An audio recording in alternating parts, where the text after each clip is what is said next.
তথ্যমন্ত্রীর ছেলের জন্মদিনে ৩০০ টাকার শাড়ি পরে এসেছো, লজ্জা লাগছে না? বাক্যটা কর্ণকুহরে আসতেই থমকে যায় রুষিতা। রুষিতা আশেপাশে তাকিয়ে দেখল সবাই তার দিকে তাকিয়ে আছে। সে লজ্জায় মাথা নিচু করে নিল। তার অপরাধ, কিছুক্ষণ আগে তথ্যমন্ত্রীর বড় ছেলে তার ৩ মাসের অন্তঃসত্ত্বা স্ত্রীর শরীরে আঘাত করেছিল। সেখানে রুষিতা বাধাগ্রস্ত হয়ে দাঁড়ায়, যার ফলস্বরূপ তথ্যমন্ত্রী তুরাব ওয়াহিদ রুষিতাকে ভরা জন্মদিনের অনুষ্ঠানে অপমান করতে দ্বিধাবোধ করল না। লজ্জায় অপমানে রুষিতার কাঁদতে ইচ্ছা করছে, কিন্তু সে কাঁদবে না। কাদার মতো মেয়ে সে না। রুষিতা তুরাব ওয়াহিদের দিকে তাকিয়ে শান্ত কণ্ঠে বলল, লজ্জা লাগবে কেন স্যার? আমি আর আমার আব্বুর সৎ পথের উপার্জনের টাকায় শাড়িটা কিনেছি। আমি কোনো অবৈধ পথের টাকায় এই শাড়ি কিনিনি। আমার আব্বুর সামর্থ্য যতটুকু আছে তার মধ্যেই আমি জিনিসপত্র কেনার চেষ্টা করি। সৎ টাকায় জিনিস কিনবো, এতে লজ্জার কি আছে? রুষিতার কথায় মস্তিষ্ক টকবক করে উঠল তুরাব ওয়াহিদের। তুরাব ওয়াহিদ জ্বলন্ত দৃষ্টিতে রুষিতার দিকে তাকিয়ে আছে। রুষিতা নির্লিপ্ত হয়ে দাঁড়িয়ে আছে, তার শীতল নির্ভেজাল চাহনি। তুরাব ওয়াহিদের সামনে কথা বলতে পুরো শহরের মানুষ ভয় পায়। সেখানে একটা বাচ্চা মেয়ে তার চোখে চোখ রেখে কথা বলছে। তুরাব ওয়াহিদ তাচ্ছিল্য করে বলল, ছোটলোক ঘরের মেয়ের সাথে আমার ভাইয়ের মেয়ে করেছে বন্ধুত্ব? তোমার মতো মেয়ে ওয়াহিদ পরিবারের কাজের লোক হবারও যোগ্যতা রাখে না।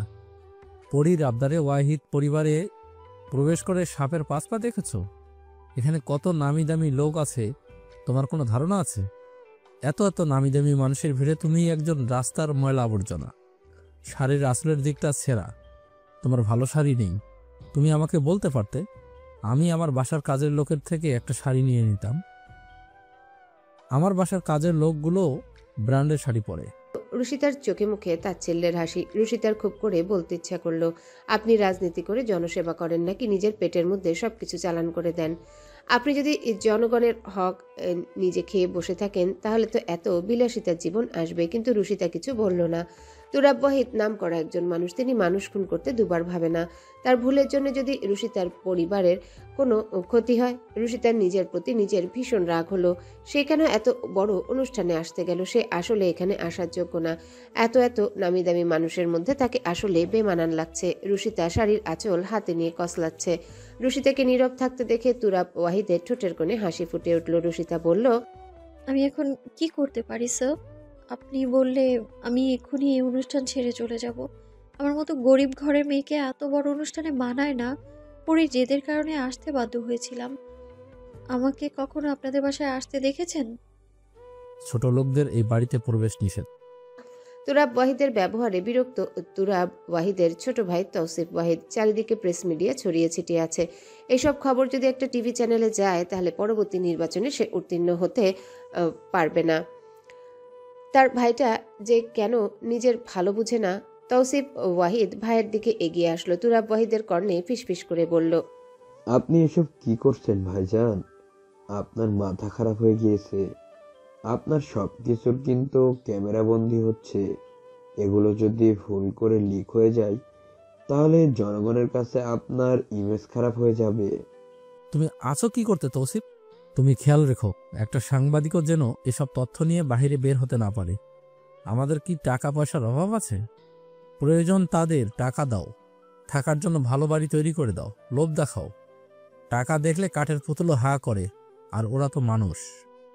আপনি পরীর বেস্ট ফ্রেন্ডের সাথে এমন ব্যবহার করছেন কেন বলেন তো? একটু আগে সামিয়া ভুল করেছিল, তাই আরাব সামিয়াকে মারছিল। সেই সময় এই মেয়েটা আরাবকে থাপ্পড় দিয়েছে। এই ছোট লোকের বাচ্চার কত বড় সাহস আমার ছেলের গায়ে হাত তুলেছে। ওর বাবা চৌধুরী কোম্পানিতে চাকরি করে না? ওর বাবার চাকরি কিভাবে খেতে হয় সেটা আমার ভালো করেই জানা আছে। এই মেয়ের বাপের সৎ টাকার খুব অহংকার হয়েছে, তাই না? এই মেয়েকে কিভাবে শিক্ষা দিয়ে ছেড়ে দিতে হয় সেটা তুরাব ওয়াহিদ ভালো করে জানে। গরিবের পেটে লাথি দিয়ে আমাদের লাভ নেই। এসব ছোটখাটো অপরাধ করে হাত গন্ধ করবেন না ভাইজান। আমি পরীকে বলবো, পরী যেন এই মেয়েটাকে আর কখন আমাদের বাড়িতে না নিয়ে আসে। তুরাব ওয়াহিদ রুষিতার দিকে তাকিয়ে বলল, এখানে দাঁড়িয়ে আছেন কেন? তোমার জন্য আমার ছেলের জন্মদিনের অনুষ্ঠানের বিষয়টা উঠেছে। তুমি এখনই এই বাড়ি ত্যাগ করো, আর ভুলেও পরীর কানে বিষ ঢালার চেষ্টা করবে না। রুশিতার রাগে দুঃখে নিজের চুল নিজেরই ছিঁড়তে ইচ্ছা করছে। এখানে আসার আগে তার মা বারবার করে নিষেধ করেছিল, এটা বড় লোকের ব্যাপার স্যাপার। এখানে তাদের মতো মধ্যবিত্ত পরিবারের সন্তানগুলো বড্ড বেমানান, কিন্তু পরীকে সে নিজের বোনের মতো ভালোবাসে। পরী মেয়েটা খুব ইমোশনাল, সোনার চামচ মুখে নিয়ে জন্মগ্রহণ করেছে, যখন যা চেয়েছে তখন তাই পেয়েছে। তার শহরে না নামক কোনো শব্দ নেই। হঠাৎ করে যদি তার শহরে না নামক শব্দটা চলে আসে, তার দু চোখ বেয়ে ভারী বর্ষণ শুরু হয়ে যায়। তার চোখের পানি সহ্য করতে না পেরে রুশিতা আসতে রাজি হয়ে যায়। পরী রুশিতাকে নিজের ঘরে বসিয়ে রেখে বাইরে এসেছিল। এমন সময় একটা মেয়ে দৌড়ে আসে পরীর ঘরে। মেয়েটা হাঁপাচ্ছে, তার চোখে মুখে ভয়। মেয়েটা এতটুকু বলেছিল, আমি 3 মাসের গর্ভবতী, আমার স্বামী আমাকে মারার জন্য খুঁজছে। সে খুঁজতে আসলে বলবে আমি এই ঘরে নেই। রুশিতা কিছু বলার আগেই আরাব এসে সামিয়ার চুলগুলো শক্ত করে খামচে ধরল। সামিয়া ব্যথায় আর্তনাদ করছিল আর কাঁদছিল। তার আওয়াজ যেন বাহিরে না যায়, সেজন্য আরাব সামিয়ার মুখ চেপে ধরেছিল। চোখের সামনে এমন নির্মম আচরণ দেখে স্থির থাকতে পারেনি রুশিতা। ক্রোধে নিয়ন্ত্রণ হারা হয়ে আরাবকে থাপ্পড় দিয়ে বসেছিল। সেটাই তুরাব ও ওয়াহিদ দেখে ফেলেছে আর উপস্থিত সকলের সামনে রুশিতাকে অপমান করল। রুশিতা চলে যাচ্ছে, পরী রুশিতা চলে যাওয়া দেখে কাঁদছে। পরী নিজেকে নিয়ন্ত্রণ করতে না পেরে কাঁদতে কাঁদতে দৌড়ে নিজের ঘরে গিয়ে দরজা লাগিয়ে দিল। তৌসিফ ওয়াহিদ মেয়ের দিকে তাকিয়ে দীর্ঘশ্বাস ছাড়ল। রুশিতা আনমনা হয়ে বাড়ির বাহিরের দিকে যাচ্ছিল। এমন সময় সামনে থেকে কেউ দৌড়ে আসছিল দেখে বোঝা যাচ্ছে সে খুব তাড়াহুড়োই আছে। রুশিতা অন্যমনস্ক থাকায় সামনের ব্যক্তিটিকে খেয়াল করেনি, যার ফলস্বরূপ ধাক্কা লেগে দুজনেই মাটিতে পড়ল। রুশিতা মাটিতে পড়ার সাথে সাথে ব্যথায় মৃদুস্বরে আর্তনাদ করে উঠল। হঠাৎ সে তার শরীরের উপর ভারী কিছু অনুভব করল। রুশিতা আস্তে করে তাকালো। রুশিতার উপরে পড়ে থাকা মানুষটাও রুশিতার দিকে তাকালো। দুজনার চোখ আপনা আপনি বড় বড় হয়ে গিয়েছে। দুজন দুজনের দিকে তাকিয়ে গগন বিদারী চিৎকার দিয়ে উঠল। রুশিতার কথায় বিপরীত পক্ষের মানুষটার হুঁশ এলো। রুশিতা রাগান্বিত হয়ে মানুষটার দিকে তাকিয়ে আছে। মানুষটা রুশিতার দিকে শীতল চাহনিতে চেয়ে আছে। আগুন এবং শীত মিলেমিশে রুশিতার মুখ জ্বালিয়ে পুড়িয়ে ছারখার করে দিচ্ছে। অদ্ভুত এক শিহরণ শরীরের মধ্যে বয়ে যাচ্ছে। মানুষটার উত্তপ্ত নিঃশ্বাস রুশিতার মুখশ্রীতে আছড়ে পড়ছে। রুশিতার সামনে থাকা পুরুষ মানুষটি নিঃসন্দেহে একজন সুদর্শন যুবক। তাকে দেখে অধিকাংশ মানুষই মুগ্ধ নয়নে কিছুক্ষণ তাকিয়ে থাকবে। মানুষটার শরীর থেকে মন মাতানো সুগন্ধে সুবাস ছড়িয়ে পড়েছে। কিছু মুহূর্তের জন্য রুশিতার ঘোর লেগে গেল। রুশিতার যখন হুঁশ এলো তখন যুবকটি উঠে দাঁড়িয়েছে। রুশিতার শাড়ির আঁচল ঠিক করতে করতে উঠে দাঁড়ালো। যুবকটি ব্যঙ্গ করে বলল, শাড়ি ঠিক করার কি দরকার? দেখানোর জন্যই তো পড়েছেন। আপনি অসভ্যের মতো আমার গায়ে পড়েছেন, আবার আমাকেই কটু বাক্য শোনাচ্ছেন। আপনার সাহসের তারিফ করতে হয়, নারী জাতিকে সম্মান দিতে জানেন না আপনি? আপনার মা আপনাকে শেখায়নি একটা নারীকে কিভাবে সম্মান দিতে হয়? আমার মা আমাকে শিখিয়েছেন নারীদের সৌন্দর্য বোরকায়, হিজাবে, শাড়ি পরে পেট পিট দেখিয়ে নয়। আগে নিজের মানসিকতা ঠিক করুন। শালীনভাবে চললে শাড়ি পরেও চলা যায়। আপনি যদি আমার পেট পিট দেখাতে পারেন, তাহলে এই ওয়াহিদ বাড়ি থেকে জুতার মালা পরে বের হব আমি। আমি ফুল হাতা ব্লাউজ পরেছি, মাথায় হিজাব বেঁধেছি আমি। আমার পা দুটো পর্যন্ত শাড়ির মধ্যে লুকিয়ে রেখেছি। সেখানে আপনি আমাকে এভাবে অপমান করার সাহস পেলেন কোথায়? আপনি আমাকে যে অপবাদগুলো দিয়েছেন সেগুলো দেখাতে না পারলে আমি আপনার কানের নিচে কষে কতগুলো চড় দিব। যুবকটি রুশিতাকে ভালো করে পর্যবেক্ষণ করল। মেয়েটা একটা মিথ্যা বাক্য বলেনি, তবে সে এই মেয়ের কাছে জমে যাবে না। এই মেয়ের সাহস কত বড়, তাকে চড় দিবে। যুবকটি রুশিতার হাত পেছনে পেঁচিয়ে ধরল। রুশিতা রাগান্বিত হয়ে হাত ছাড়ার জন্যে জোর খাটাচ্ছে। যুবকটি রুশিতার কর্ণের কাছে গিয়ে দাঁতে দাঁত চেপে বলল, আমি অরুণ ওয়াহিদ। আমাকে দেখে পুরো শহরের মানুষ ভয়ে কাঁপে, আর তুমি আমাকে চর মারার হুমকি দাও। তুমি জানো আমি চাইলে তোমাকে এখানে পুঁতে রাখতে পারি। আমাকে ওইসব ছেলেদের মতো ভেবো না যে তোমার ভুবন মোহিনী রূপ দেখে তোমার রূপের আগুনে চলে যাব, বরং তোমার রূপের আগুনে তোমাকে জ্বালিয়ে পুড়িয়ে মারব। তুমি কি ভেবেছো তুমি যা খুশি বলবে আর আমি তোমার রূপ ধুয়ে পানি খাবো? রুশিতা আগের থেকে দ্বিগুণ ক্ষিপ্ত হয়ে উঠল। অরুণ নামটা কেমন জানি রুশিতার চেনা চেনা লাগছে। হ্যাঁ, মনে পড়েছে, অরুণ ওয়াহিদ তো পরীর বড় ভাই। পরী এই অরুণের কথা বলে বলে রুশিতার মস্তক খেয়ে দিত। তার ভাই নাকি খুব নরম মনের মানুষ, কারো দুঃখ সহ্য করতে পারে না, এই তার নমুনা। ছি! রুশিতা গর্জন করে বলল, কাপুরুষ একটা, দুর্বল জায়গায় নিজের পুরুষত্ব দেখাচ্ছেন। যেসব পুরুষ নারীর অনুমতি ছাড়া নারীর শরীর ছুঁয়ে দেয়, আমি সেই সকল পুরুষদের ঘৃণা করি। এই ওয়াহিদ বাড়ি থেকে বের হবার আগে যদি আমি আপনার মুখে একদলা থুতু নিক্ষেপ করতে না পেরেছি, তাহলে আমার নাম রুশিতা সুলতানা না। রুষিতার তেজ আর তার চোখের জ্বলন্ত চাহনি অরুণকে বিস্মিত করে তুলছে। নারী জাতি কি আসলে এতটা কঠিন হতে পারে? তার মা তার আব্বুর ভয়ে সিটিয়ে থাকে, তার বোন হালকা ধমকে কেঁদে ফেলে, আর সেখানে এই মেয়েটা ব্যথায় জর্জরিত হয়েও গর্জন করে উঠছে। এই মেয়েটার মধ্যে বিশেষ কিছু তো আছে। এই মেয়েটা কি কোনো বড় পরিবারের সন্তান? সে কি তার সামনে ক্ষমতার অহংকার করছে? যদি তাই হয়ে থাকে তাহলে এই মেয়ের ক্ষমতা কিভাবে দুমড়ে মুচড়ে দিতে হয় সেটা অরুণ ওয়াহিদের ভালো করেই জানা আছে। অরুণ চিন্তায় মত্ত ছিল। রুষিতা নিজের হাত ছাড়িয়ে নিয়ে অরুণের মুখে একদলা থুতু নিক্ষেপ করলো। আকস্মিক ঘটনায় অরুণ মুখে হাত দিয়ে দাঁড়িয়ে আছে। অরুণের যখন হুঁশ আসলো ততক্ষণে রুষিতা একটা সিএনজিতে উঠে পড়েছে।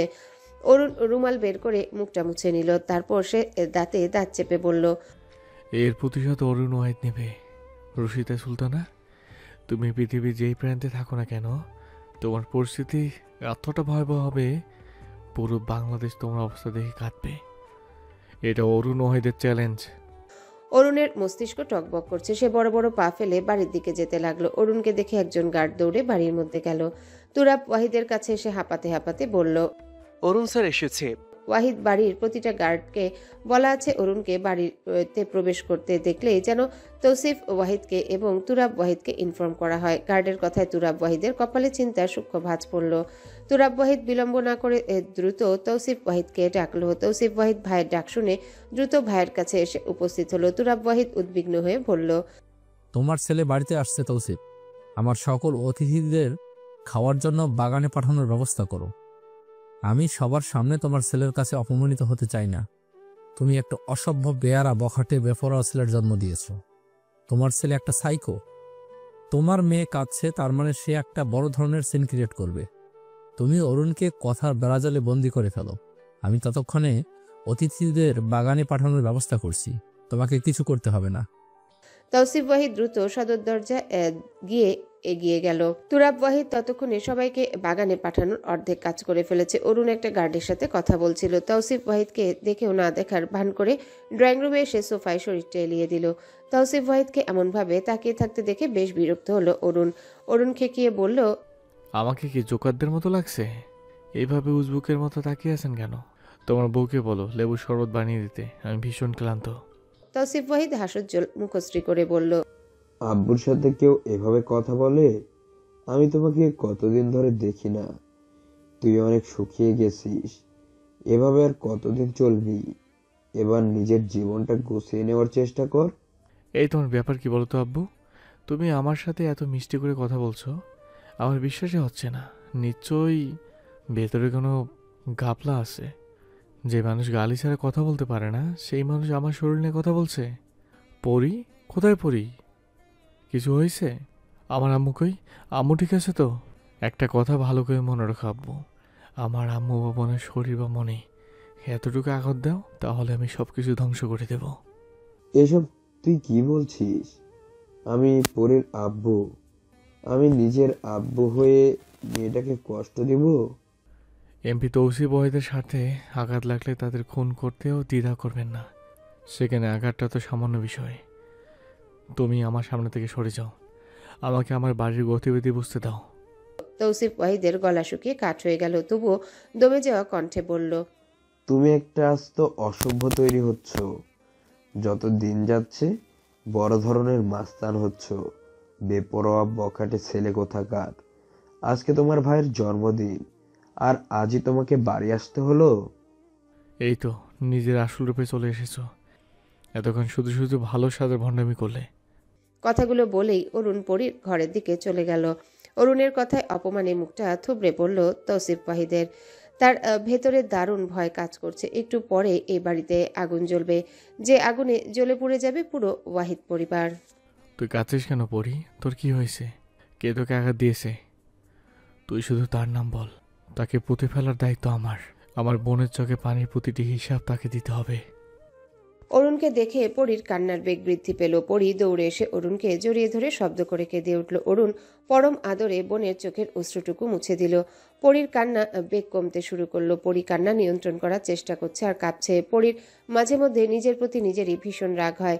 তার চোখে এত পানি কোথা থেকে আসে সেটা সৃষ্টিকর্তা ছাড়া কেউ জানে না। সে মনকে পাথর করতে চায়। সে এতটা শক্ত হতে চায় যতটা শক্ত হলে কেউ আর তাকে আঘাত দিলেও চোখে পানি আসবে না।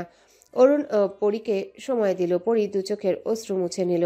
ভাইয়ের দিকে তাকিয়ে হেসে বলল, কই কিছু হয়নি তো ভাইয়া? ভাইয়ের চোখের দিকে তাকিয়ে মিথ্যে বলিস? থাপ্পড় খাবার আগে নামটা পেট থেকে বের কর।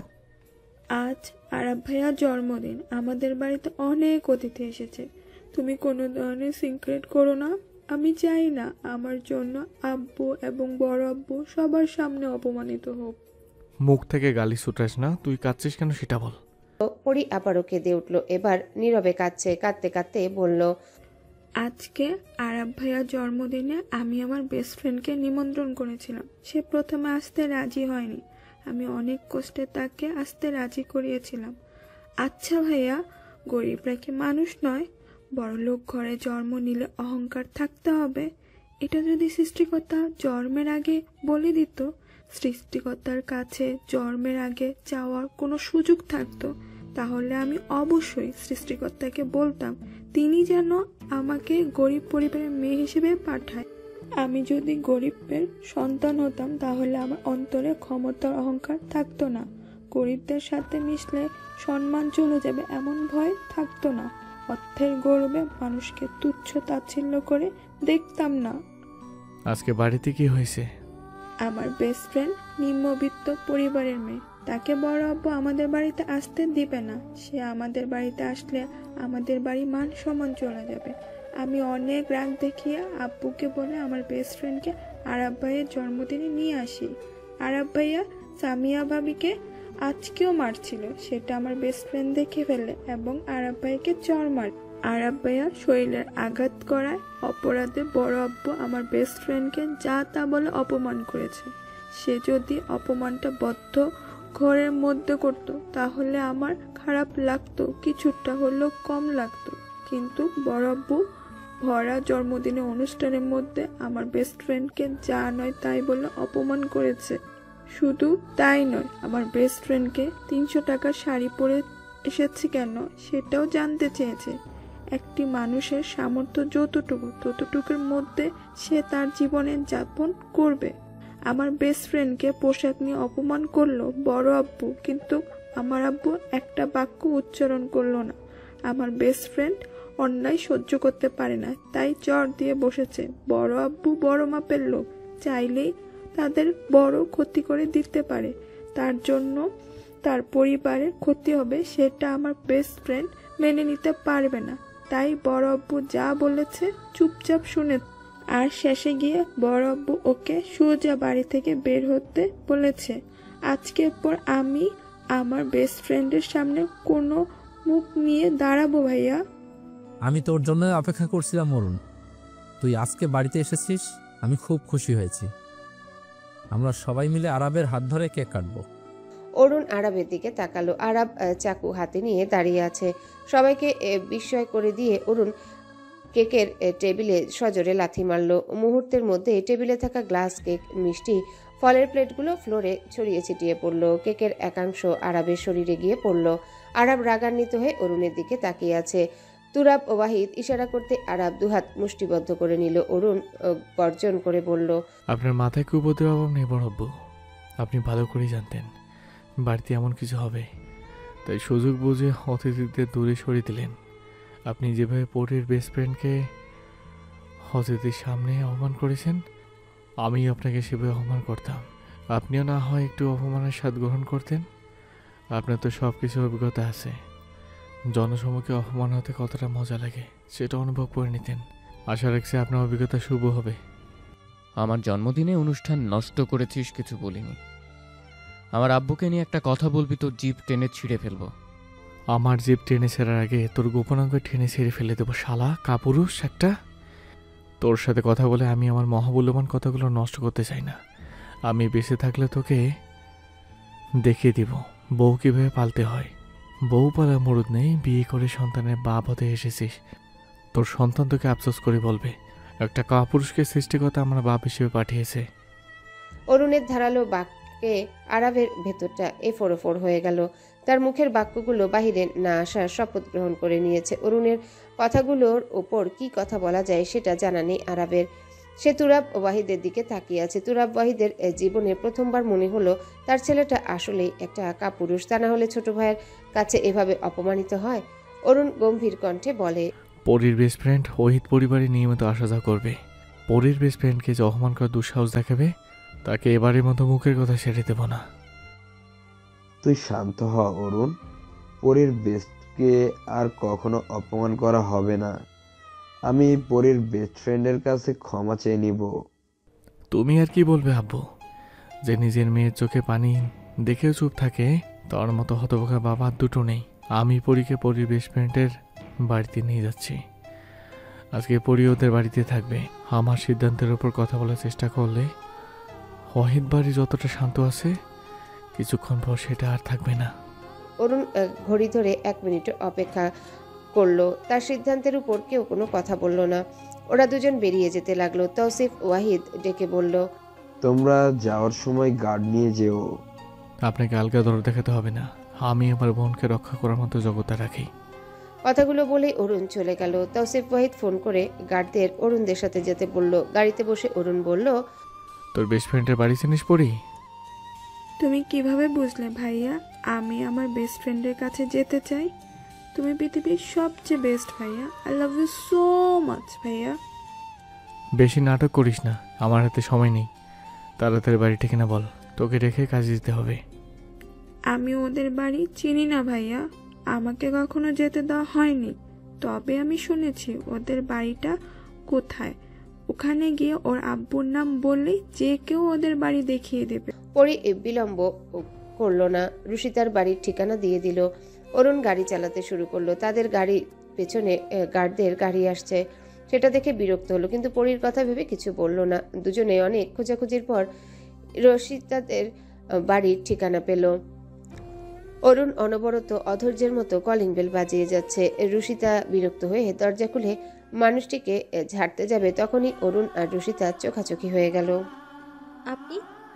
আপনি? রুশিতার প্রশ্নে অরুণও বিস্ময় নয়নে রুশিতার দিকে তাকিয়ে আছে। অরুণকে কিছু বলার সুযোগ না দিয়ে রুশিতা অরুণের মুখের উপর দরজা লাগিয়ে দিল। অপমানে অরুণের মস্তক জ্বলে উঠল। পরি বোকার মতো ভাইয়ের দিকে তাকিয়ে আছে। তার ভাইকে দেখে রুশিতা দরজা বন্ধ করে দিল কেন? অরুণ রাগান্বিত হয়ে বলল, তোর বান্ধবী কি ভদ্রতা শিখেনি? সে একটা মানুষের মুখের উপর কিভাবে দরজা বন্ধ করে দিতে পারে? আমি তোকে এখনই বাড়িতে নিয়ে যাব। এখন বাড়িতে নিয়ে গেলে বড় আব্বুর কাছে অপমান হবে। রুশিতা অনেক ভালো মেয়ে। তুমি নিশ্চয়ই রুশিতার সাথে উল্টাপাল্টা কিছু করেছ। তা না, রুশিতা কারো মুখের উপর দরজা লাগিয়ে দেওয়ার মতো মেয়ে নয়। তুমি দেখবে আমার কণ্ঠস্বর পেলেই রুশিতা দরজা খুলে দিবে। রুশিতার প্রতি পরির ভালোবাসা অরুণের বুক পোড়াচ্ছে। তার বোন তার থেকে অন্য একটা মেয়েকে বেশি ভালোবাসে। আবার সেই মেয়ের প্রতি এতটা বিশ্বাস। সেও দেখতে চায় রুশিতা পরির ডাকে সাড়া দেয় কিনা। পরি কিছুটা ভাব নিয়ে অরুণকে সরিয়ে দরজার কাছে গেল। পরি মিষ্টি কণ্ঠে বলল, আমার রজনীগন্ধা, দেখ তোর প্রাণ এসেছে। আমি তোর কাছে ভীষণ লজ্জিত। আমাকে ক্ষমা করে দিবি না রজনীগন্ধা? তুই যদি আমাকে ক্ষমা না করে দিস তাহলে আমি কিন্তু কান্না করতে করতে তোদের বাড়ির সামনে নদী করে ফেলবো। তোর বাড়ির সামনে নদী তৈরি হলে তুই আর বাইরে যেতে পারবি না। তুই যদি বাইর হতে না পারিস তাহলে মানুষের সাথে পায়ে পাড় দিয়ে ঝগড়া করবি কিভাবে? পরি কথা শেষ হবার আগে রুশিতা দরজা খুলে দিল। পরিকে দেখে রুশিতার মুখ চকচক করে উঠল। এই পুতুলের মতো মেয়েটা তাদের বাড়িতে এসেছে। এই মেয়েটাকে সে কোথায় বসাবে? এই মেয়েটাকে সে কি খেতে দিবে? চিন্তায় রুশিতার মস্তিষ্ক অকেজো হয়ে আসছে। রুশিতার আম্মু আফরোজা বেগম দরজার দিকে এগিয়ে এসে বলল, কে এসেছে রুশিতা? কথাগুলো বলেই দরজার দিকে তাকালো। পরীকে দেখার সাথে সাথে তিনি ব্যস্ত হয়ে পড়ল। পরীকে বুকে জড়িয়ে ধরে পরীর কপালে চুমু খেলো। আফরোজা বেগমের ভালোবাসা পেয়ে পরীর মন সুখের জোয়ারে ভাসতে লাগলো। পরী আফরোজা বেগমের গলা জড়িয়ে ধরে রুশিতাকে বলল, তোর ভালোবাসায় ভাগ বসাতে এসেছি রুশিতা। আমাকে দেখে তোর হিংসা করছে না? বোন হোস তুই আমার, আমি তোকে হিংসে করতে পারি? আমার মায়ের ভালোবাসার প্রতি তোরও অধিকার আছে। আফরোজা বেগম পরীকে সোফায় বসাতে বসাতে বলল, আমাদের বাড়িতে এসি নেই, তোমার কষ্ট হচ্ছে না মা? তুমি শুধু শুধু কষ্ট করে আসতে গেলে কেন? তোমার দরকার থাকলে রুশিতাকে বলতে, রুশিতা তোমার কাছে চলে যেত। রুশিতা তোমাদের বাড়ি থেকে এসে ঘরের মধ্যে ঢুকেছিল আর ঘর থেকে বের হয়নি। আমি খুব চিন্তায় ছিলাম। আমি ভেবেছি রুশিতার রাগ খুব খারাপ, দুজনের মধ্যে ঝগড়া হলো নাকি আবার। অনেক কিছু হয়ে গিয়েছে মামুনি। আমি লজ্জায় রুশিতার দিকে তাকাতে পারছি না। আমি যদি আজ রুশিতার কাছে না আসতে পারতাম তাহলে সত্যি সত্যি কিছু একটা করে ফেলতাম। আফরোজা বেগম সন্দিহান দৃষ্টিতে রুশিতার দিকে তাকালো। রুশিতা পরীকে ইশারা দিয়ে না করছে, কিন্তু এই পরী তো পেট পচা মেয়ে। একবার যখন বলতে শুরু করেছে তার মানে পুটে পুটে সব কথা উগলে বের করে দিবে। আফরোজা বেগম কড়া চোখে রুশিতার দিকে তাকালো। রুশিতা দমে গেল না, সে পরীকে ইশারা করতেই আছে। এই পরীটাও আফরোজা বেগমের ভালোবাসা পেয়ে বড্ড সাহস পেয়ে গিয়েছে। পরীর প্রতি রুশিতার পরিবারের ভালোবাসা দেখে অরুণ মুগ্ধ হলো। রক্তের সম্পর্ক ছাড়াও একটা মানুষকে এভাবে ভালোবাসা যায়? আফরোজা পরীর থুতনিতে হাত রেখে বলল, তুমি একা একা এসেছো মা? পরী দরজার দিকে তাকিয়ে বলল, না, আমাকে আমার ভাইয়ার সাথে করে নিয়ে এসেছে। আমার ভাইয়া দরজার কাছে দাঁড়িয়ে আছে। আফরোজা বেগম ব্যস্ত গলায় বলল, সে কি কাণ্ড! তুমি তোমার ভাইয়াকে ভেতরে নিয়ে আসোনি কেন? কি লজ্জার কথা! তোমার ভাইয়া কি মনে করলো? কথাগুলো বলতে বলতে আফরোজা বেগম দরজার কাছে গেল। অরুণ ফোনের মধ্যে কিছু একটা করছিল। অরুণকে দেখে আফরোজা সালাম দিল। অরুণকে চিনে না, এই শহরে কম মানুষই আছে। অরুণের দিকে মুগ্ধ নয়নে তাকিয়ে আছে আফরোজা বেগম। ছেলেটা দেখতে শুনতে মাশাআল্লাহ। এমন একটা ছেলে যদি সৃষ্টিকর্তা তার ঘরে দিত, কিন্তু দুঃখের বিষয় তার একটাই মেয়ে, তবুও বিয়ে 4 বছর পর হয়েছে। নিঃসন্তান থাকার চেয়ে রুশিতাকে পেয়েছে, এতেই আফরোজা বেগম খুশি। আজ অরুণকে দেখে একটা ছেলের অভাব ভীষণভাবে অনুভব করছে। আফরোজা বেগম বিনয়ী কণ্ঠে বলল, আপনি বাহিরে দাঁড়িয়ে আছেন কেন স্যার? আপনি ঘরের মধ্যে এসে বসুন। আমি খুবই লজ্জিত, আপনাকে এতক্ষণ বাহিরে দাঁড় করিয়ে রেখেছিলাম। আফরোজা বেগম অরুণকে এতটা সম্মান দেওয়ায় অরুণ লজ্জা পেল। অরুণ সালামের জবাব নিয়ে নিজেও সালাম দিল। সে কোমল কণ্ঠে বলল, আমি আপনার ছেলের মতো, আপনি আমাকে তুমি করে বলবেন। আমার বোন আপনার মেয়েকে অনেক ভালোবাসে। আজকে জন্মদিন অনুষ্ঠানে রুশিতাকে আমার বড় আব্বু অপমান করেছে। তার জন্য আমি এবং আমার বোন আন্তরিকভাবে খুবই দুঃখিত। আমার বোন আজ আপনাদের বাড়িতে থাকবে, যে কারণে আমার বোন আজ কষ্ট পেয়েছে। আমি চাই আপনাকে এবং আপনার মেয়েকে নিয়ে আজকের রাতটা আমার বোন আনন্দে থাকুক। এতে কি আপনাদের কোনো আপত্তি আছে? যদি আপত্তি থাকে তাহলে আমি আমার বোনকে নিয়ে চলে যাব। আফরোজা বেগমের মুখে আষাঢ়ের ন্যায় কালো মেঘ ঘনিয়ে এলো, তবুও তিনি নিজের বিনয়ী ভাবটা ধরে রাখলো। নিজের মেয়েকে অপমান করেছে বলেও সেও একই কাজ করবে, এমন নিচু মানসিকতা আফরোজা বেগমের নেই। আফরোজা বেগম দ্রুত বলল, আমাদের কোনো আপত্তি নেই। পরীও আমার আরেক মেয়ে। পরী তো অনেক বিলাসিতায় মানুষ হয়েছে। আমাদের ছোট ঘরে যদি পরীর থাকতে অসুবিধা হয়, তাই একটু ভয় করছে। পরীকে নিয়ে এত চিন্তা করার কারণ নেই। আমার পরী সব জায়গায় মিশে যেতে পারে। আপনাদের বাড়ির সামনে 2 জন গার্ড থাকবে, ভয় পাবেন না। আপনি তো জানেন আমার পুরো পরিবার রাজনীতির সাথে যুক্ত আছে। আমার আব্বুর এবং বড় আব্বুর ক্ষতি করার জন্য শত্রুরা ফাঁদ পেতে বসে আছে। তাদের না থাকার সুযোগ নেই, পরীর ক্ষতি করতে পারে। তাই পরীর জন্য এতটুকু সুরক্ষার ব্যবস্থা করেছি। আপনাদের কোনো সমস্যা নেই তো? আবার আমাদের কোনো সমস্যা নেই, আপনি ভিতরে এসে বসুন স্যার। অরুণ ভেতরে গিয়ে পরীর পাশে বসলো। আফরোজা বেগম রুশিতাকে ইশারা করে রান্নাঘরে ডাকলো। রুশিতা মায়ের ইশারায় রান্নাঘরের দিকে গেল। পরী আর অরুণের উপর ভীষণ রাগ হচ্ছে। 2 ভাই বোন একই নদীর মাঝি, এরা এত পেট পচা কেন? যাকে চিনে না জানে না তার কাছে এসে সব সত্যি কথা বের করে দিচ্ছে। তার মা আজকের পর আর কখনো ওয়াহিদ বাড়িতে দূরে পরীর সাথে মিশতে দেবে কিনা সন্দেহ। আফরোজা বেগম নাস্তার প্লেট সাজাচ্ছে। রুশিতা এসে মায়ের পাশে দাঁড়ালো। আফরোজা বেগম গম্ভীর হয়ে বলল, পরীদের বাড়ি থেকে তোকে অপমান করে তাড়িয়ে দিয়েছে, সে কথা আমাকে বলিসনি কেন? পরি আমার বেস্ট ফ্রেন্ড নয় মা, পরি আমার বোন। আমি কিভাবে পরি সম্মান নষ্ট করবো বলো? পরি যেমন আমার সম্মান করে, তেমন পরির সম্মান রক্ষা করা আমার দায়িত্ব। তোকে আমি আগেই বলেছিলাম, তুই আমার কথা শুনিসনি। তোকে বড়লোক ঘরের মেয়ের সাথে কে বন্ধুত্ব করতে বলেছিল? তোর রাগ যদি তোর আব্বুর উপর এসে পড়ে, তখন কি হবে কখনো ভেবে দেখেছিস? আমি তোমাদের কথা চিন্তা করে চুপ থেকেছি আম্মু, আমি উচিত জবাবগুলো দেইনি। তোর কিছু হলে আমরা শেষ হয়ে যাব। আম্মু আসতে বলো, ওরা শুনে ফেলবে। পরি এমন একটা মেয়ে, তুমি পরির উপর রাগ করে থাকতেই পারবে না। আমি তোমায় কথা দিচ্ছি, আমি আর কখনো পরিদের বাড়ি যাব না। অরুণ ফোনে কথা বলার জন্য এদিকে এসেছিল। রুষিতাদের বাড়িতে মোবাইল নেটওয়ার্ক মাঝে মধ্যে খুব সমস্যা হয়। রুষিতা নাস্তার প্লেট হাতে সামনে ঘুরতেই অরুণের মুখোমুখি হয়ে গেল। অরুণকে দেখে আফরোজা বেগমের মুখটা ভয়ে চুপসে গেল। সবকিছু শুনে ফেরেনি তো আবার? অরুণ যদি তাদের কোনো ক্ষতি করে দেয়? পৃথিবীর সমস্ত ভয় আফরোজা বেগমকে জেঁকে ধরেছে। হ্যালো বন্ধুরা, পরবর্তী পার্ট খুব তাড়াতাড়ি আসবে, তো সবাই অপেক্ষায় থাকো। আর চ্যানেলটি যারা এখনো সাবস্ক্রাইব করনি তারা পরবর্তী পার্ট দেখার জন্য চ্যানেলটি সাবস্ক্রাইব করে রেখো। ধন্যবাদ সবাইকে, আমাদের সাথেই থেকো।